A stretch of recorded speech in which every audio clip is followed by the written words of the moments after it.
ప్రకాశం జిల్లా ఒంగోలు అసెంబ్లీ నియోజకవర్గంలో మరోసారి హై వోల్టేజీ పోరు నెలకొంది.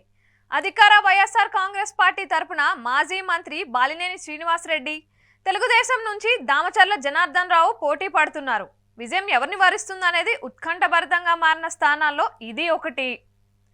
ఒంగోలు లోక్సభ పరిధిలోని జనరల్ అసెంబ్లీ నియోజకవర్గం ఇది.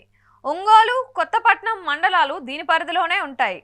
2,29,317 మంది ఓటర్లు ఉన్నారు ఇక్కడ.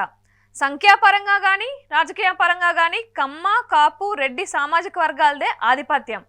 యాదవులు, వైశ్య సామాజిక వర్గాల ఓట్ బ్యాంకు చెప్పుకోదగ్గ స్థాయిలో ఉంటుంది.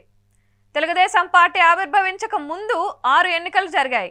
1952లో సిపిఐ, 1957లో, 1962లో స్వతంత్ర అభ్యర్థులు విజయం సాధించారు.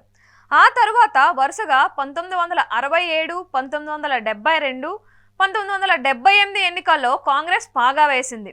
ఒంగోలులో టీడీపీ ఆవిర్భవించిన తరువాత ఆ పార్టీ పట్టు సాధించింది. కాంగ్రెస్కు ధీటుగా నిలిచింది. కాంగ్రెస్, టీడీపీ 4 సార్లు చొప్పున గెలిచాయి. వైఎస్ఆర్ కాంగ్రెస్ పార్టీ 2 సార్లు విజయం సాధించింది.